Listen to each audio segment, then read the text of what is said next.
Add-on solutions. Add-on desires. Hello viewers, welcome to our daily news analysis session. I am Lokesh Penugonda and our first article of today's discussion is Supreme Court seeking states' view on 50% cap on quota. So, before discussing the 50% cap, we should know what led to the 50% cap.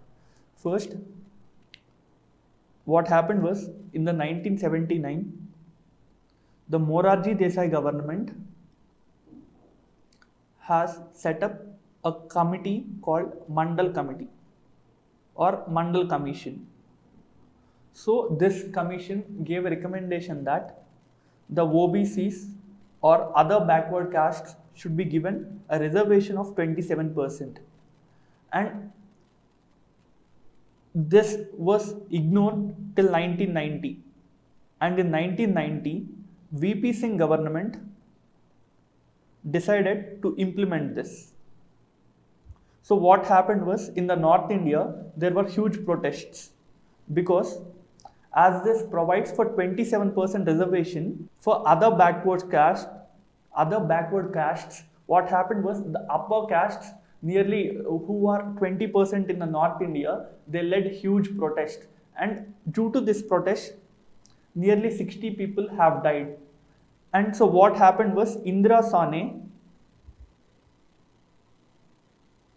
filed a bill in the Supreme Court regarding the reservation. So this bill signed by the Indira Sane led to the Supreme Court giving a historical judgment in 1992. And this entire case is called as Indira Sane Judgment 1992. So the Supreme Court has said that the government may provide reservation, but there are 5 conditions that needs to be taken before government decides anything to do with the reservations. First, social and educational backwardness. The Supreme Court has said that for the castes who the government wants to provide reservation, they should be socially and educationally backward. So Supreme Court is saying that if a person or a community is not socially or educationally backward, the reservation should not be applicable to them. This is the first condition. Second, reservation cannot exceed 50%. So what happened was earlier there is a reservation for SCs and STs and it was nearly 22.5%. By implementing the Mandal Commission's report on the OBC's recommendation, OBCs were given 27% reservation. So what happened now? The total became 49.5%. So the Supreme Court has said that the reservations can be given, but it should be capped at 50%. Next, creamy layer for OBCs.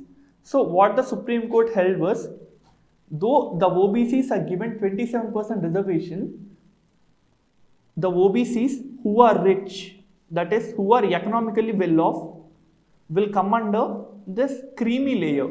So the Supreme Court has said that OBCs who are economically well off should be included in this creamy layer, and the creamy layer people should not get any reservation under the OBC status. Next, fourth condition, overall efficiency should not be affected. Supreme Court has held that though the reservation policy is good, this should not affect the overall efficiency of an organization. Fifth condition, only when backward classes are not adequately represented in the opinion of the state. What Supreme Court has held that, let's say there is a state in Chhattisgarh, let's say there is a community A, and this community, though belonging to OBC, has significant amount of share in the administration setup of the government. Let's say this community has around 20% share in the total jobs in the state. So the Supreme Court is stating that only when the backward classes are not adequately represented in the state executive, only then you can provide reservation. These are the 5 conditions the Supreme Court has held in the Indira Sane judgment. The Supreme Court also has said that the reservation policy should be included should be applicable only at the entry level. That is, let's say there is a SSC examination and people are applying for this, and after writing this exam, the reservation policy should be applicable only while recruiting,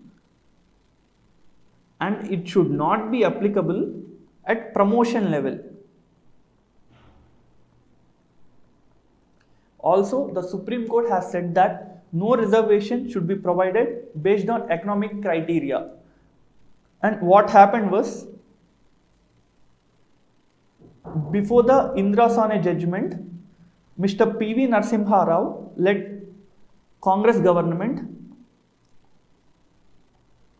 Mr. P.V. Narasimha Rao led Congress government. What they did was, they provided 10% reservation to economically weaker section. And in Indira Sawhney judgment, what the Supreme Court said that there should be no reservation based on economic criteria. And thus, Supreme Court has removed the reservation policy set by the Narasimha Rao government. So, as the Supreme Court has held that the reservation policy should be only applicable at the entry level, Parliament brought 77th Constitutional Amendment Act. This 77th Constitutional Amendment Act of 1975 was intended to overcome the Supreme Court judgment. And this Amendment Act brought reservation to promotion level also. Next, why is there an increase in demand for reservations in the recent decade? First, due to agricultural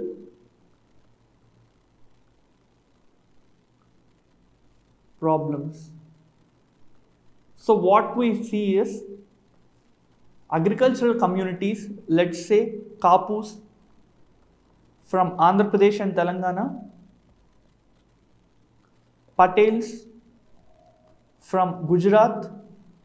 These are primarily agricultural communities, and in the last decade or two, what they are witnessing is many agriculture related problems. Their income is falling, so they are demanding reservation for their communities now. Next, low wages in the private sector. As the wages in the private sector is lower and the benefits which the private sector provide are negligible compared to the government benefits, there is an increase in demand.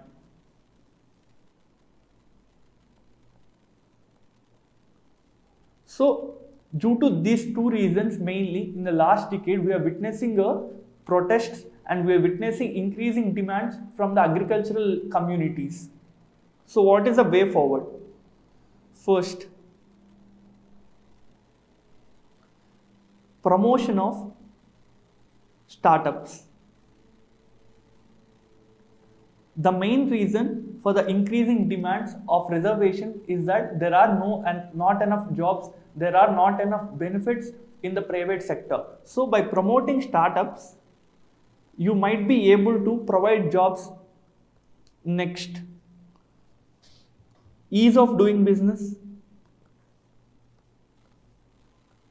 By easing the business regulations, what you are doing is you are encouraging the business community to invest more, to do more business and to start more ventures. Skill development. Every now and then we hear consultancy firms stating that though there are many companies who are willing to shift to India, there is lack of skilled labor in India. So by providing skills to the people, we can not only provide them jobs, but also it will lead to increase in investments in the country. Next, reservation based on income. This is against the concept of reservation based on communities. So what happens is, if you are providing reservation based on the income, those who need it will get the reservation, because what we see is there are people in communities of SCs and STs who are economically well off, but they still are getting the reservation. So by having a reservation based on income, we will address these issues. Next article, ensuring trust in the electoral process. This article is mainly talking about the electoral bonds. The electoral bond scheme was first introduced in the parliament in 2017 as a money bill, and in 2018 it was notified. That is, from 2018 it came into implementation. So what is electoral bond schemes and what are the issues the electoral bonds has brought? First, what is electoral bond scheme? Electoral bond is a promissory note that can be brought by any citizen or even a company incorporated in India. They can buy this from select branches of the State Bank of India. That is, any person or any company incorporated in India, they can buy these electoral bonds from selected State Bank of India branches. So what would they do after buying this? An individual or a party will be allowed to purchase these bonds digitally or through check after disclosing KYC norms. So let's say person A wants to buy electoral bonds. He can go to the select State Bank of India branches, and after submitting the know your customer details, he will buy this. And after buying the electoral bonds, what he will do is he will donate it to the political parties. He can donate the same to any eligible political parties. Here eligibility. So what are the eligibility criteria for the political parties? It is also eligibility or conditions is the same thing. So what are the conditions? First, the political party should be registered. The political party should be registered under Representation of People's Act 1951. Next criteria, the political party should have secured at least 1% of the votes polled in the last assembly or Lok Sabha elections.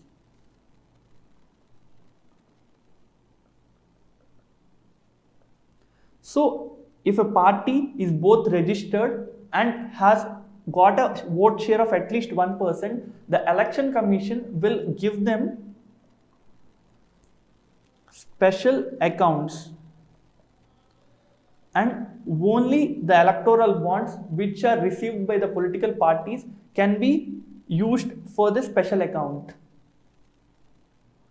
Next, these bonds are similar to bank bonds that are payable to bearer on demand and are free of interest. These bonds which are brought by the customer, that is a consumer, that is any person or a company, are similar to the bank notes, and these are free of interest. It has to be redeemed by the political party within 15 days. So it is saying it that a person can buy these bonds, and within 15 days these bonds should be used by the political parties.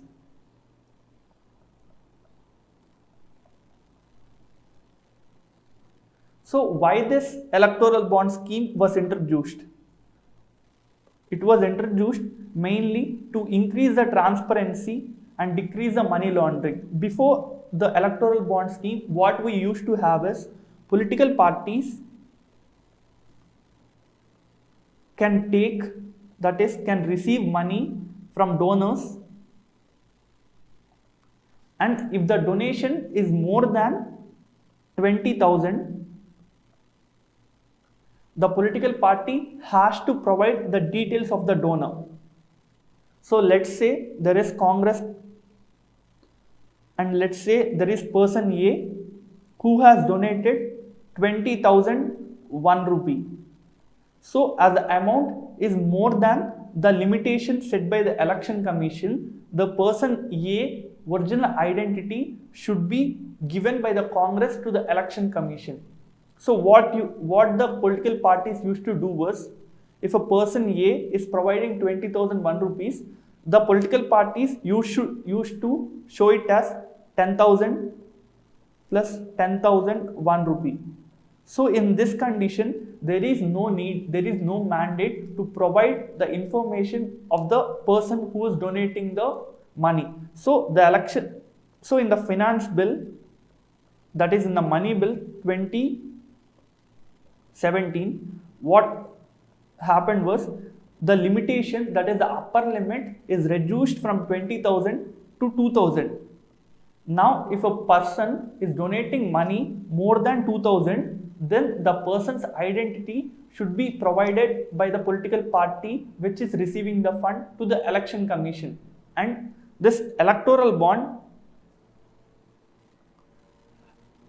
has many advantages, as the government says.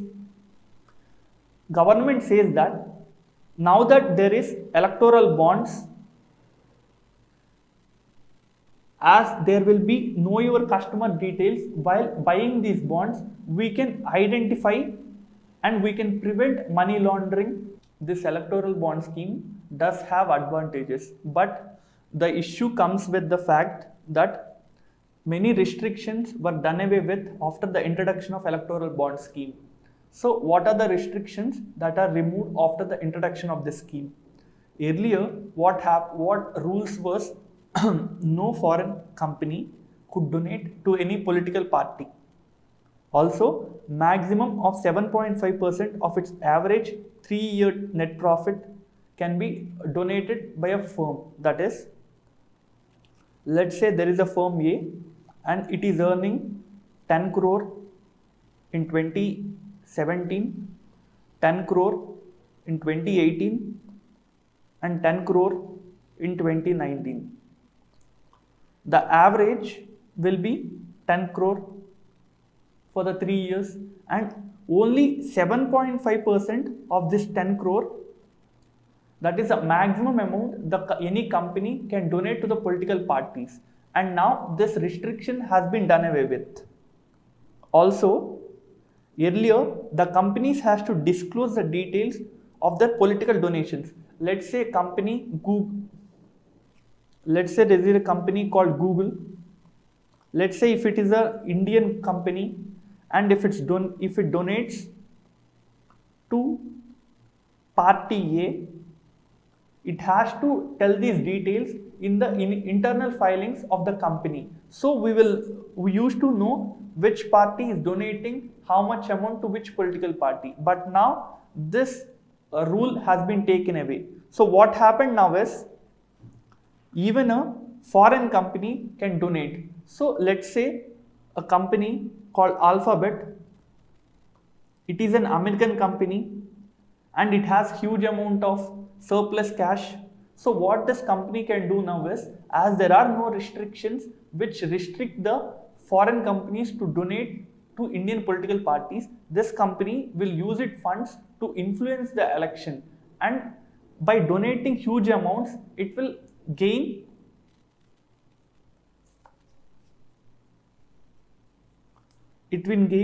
favor of the political parties it is donating to, and this favor will be used by this company for its own growth in India. Now this can happen. Earlier it cannot. Next, maximum of 7.5% of their average 3-year profit. So what happens now is, many companies, many shell companies, they are just establishing a company. Let's say I am establishing a company A today, and today afternoon I am getting some 50 crores from someone, and I am donating the entire 50 crores amount to the political party, because there are no restrictions which will restrict my donations to the party. No restrictions. So what are the criticisms of the electoral bond scheme? First, it legalizes political corruption. So as we discussed earlier, any company or a person can donate any amount of money to a political party of their choice. So what happens is, if a person is donating money to the political party, he expects something in return. Then this becomes quid pro quo. Also, what happens now is, as there are no regulations, no rules for the companies to specify who are they donating to and how much they are donating, the shareholders of the company will not know. Let's say there is company called Airtel and it is donating 10 crores to company A. Now there are no regulations, no rules which will mandate it to share this information to the shareholders. So this is an issue. First criticism. Second, possibility of money laundering. So let's say a company A is established just today. Today a company A is established and I have around 50 crore black money and this is my company. So what I do is, I donate all the 50 crore black money I have to a political party. And I'll call this political party and I'll tell them that out of the 50 crore I am donating, I'll take 49 crore back. So this money will be used by the political parties, but this money is in fact black money. Next, large corporations and not common man is utilizing this route. So the electoral bond scheme provides for electoral bonds ranging from 1 lakh rupees to 1 crore. No, first 1,000, 10,000, 1 lakh, 10 lakh and 1 crore. So these are the variations, these are the amount the electoral bond can be taken from. So there is a study which stating that of the total amount which is donated to the political parties, nearly 91% is donated using large denominations, that is 1 crore denominations. So as you can understand, a common person would not donate 1 crore to any political party. So this is mainly used by large corporations to get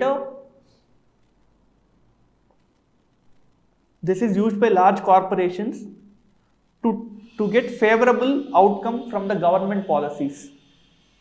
Next, against smaller regional parties. So what we are seeing is 80% of the total electoral bonds which the political parties have received, they are redeemed in New Delhi. And New Delhi is the headquarters of the national parties. So what we can understand is, if let's say 5,000 crore electoral bonds are sold, of 5,000 crore, 80% is garnered by the national parties and only 20% is for regional parties in many states. So there is a criticism that this is against smaller regional parties. Next, non-transparency.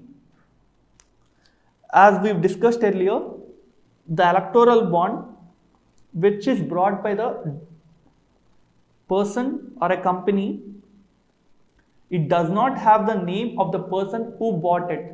So there is lack of transparency. Even the political party which is receiving the donations would not know sometimes who are donating it the amount. So there is non-transparency. Next, asymmetric opacity. See this? Electoral bonds are available only in selected branches of State Bank of India. So what the criticism is about, as the State Bank of India is under government control, the government using its influence would know who are buying the electoral bonds. So there is asymmetric opacity, that is a common person would not know who is buying bonds and who the bonds is going to, but the government in power can use its influence to know who are buying the electoral bonds in the State Bank of India branches.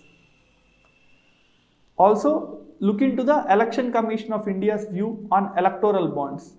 It is saying that this will encourage the shell companies. Thus, the shell companies will be established for the sole purpose of making political donations. It also said that the amendment on the law which barred the foreign contributions would mean that the foreign companies and even foreign nationals would interfere in the Indian politics and would be able to influence the Indian policy making. Also, look what the Reserve Bank of India is talking about electoral bond scheme. Reserve Bank of India is stating that these bonds would undermine the faith in Indian banknotes and it would encourage money laundering, which we've discussed earlier. Next, panel for tweaking the rail passenger fares. In the yesterday's daily news analysis session, we've discussed what are the problems being faced by the Indian Railways and how the operating ratio of the Indian Railways for the year 2019 and 2020 is 98.36. So, there is a committee which was set up under former Union Minister Mr. Radha Mohan Singh. This committee is looking into various issues the railway is currently facing and they are giving recommendations for improvement of the operating ratio of railways. These recommendations are not out yet, so we would have to wait for this. DAC to take up deals for the armed drones and submarines. So what is DAC? DAC is the Defense Acquisition Council. So what happened was after the 1999 Kargil war, there was a group of ministers committee. This group of ministers committee has recommended that we need a Defense Acquisition Council. Why is there a need for Defense Acquisition Council? Because it will help in countering the corruption and speed up the procurement process, procurement of military weapons. So what this DAC does is, it procures weapons and other related materials for all three branches, that is Army, Navy and Air Force. So this will reduce the corruption and it will speed up the procurement process. This will be headed by the Defense Minister. So what are the other functions? DAC will be responsible to give policy guidelines on acquisitions based on long-term procurement. It also clears the acquisitions which include both imported and those produced indigenously or under a foreign license. These are the functions of the DAC, which will be headed by Defense Minister. Next, let's come to prelims questions of the day. First, the reasons for high operating ratio of Indian Railways are: is it due to high salaries and pension burden, low freight charges, low speed of passenger trains, high electrification of railway lines? Which of the above statement either are correct?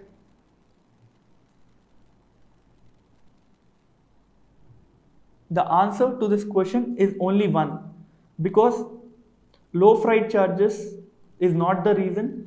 There is high freight charges, in fact, due to cross subsidization, low speed of passenger trains.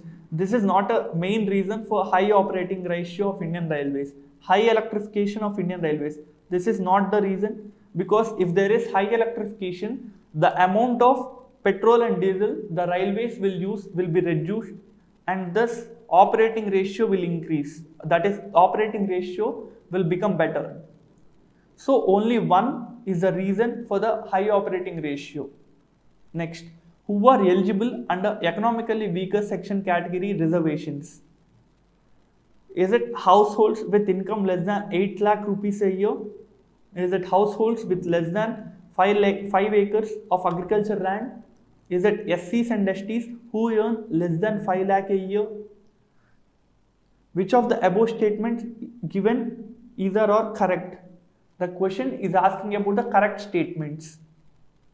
So the answer is only 1 and 2, because SCs and STs are already eligible for reservation under their own categories. So these people does not come under the EVS reservations.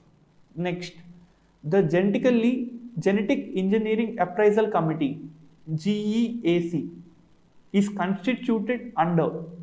Is it constituted under Food Safety and Standards Act, Geographical Indication of Goods Act, Environmental Protection Act, Wildlife Protection Act? This is constituted under the Environmental Protection Act, and it works under the Ministry of Environment, Forest and Climate Change. So the main functions of GEAC is to assess, approve or deny the release of genetically engineered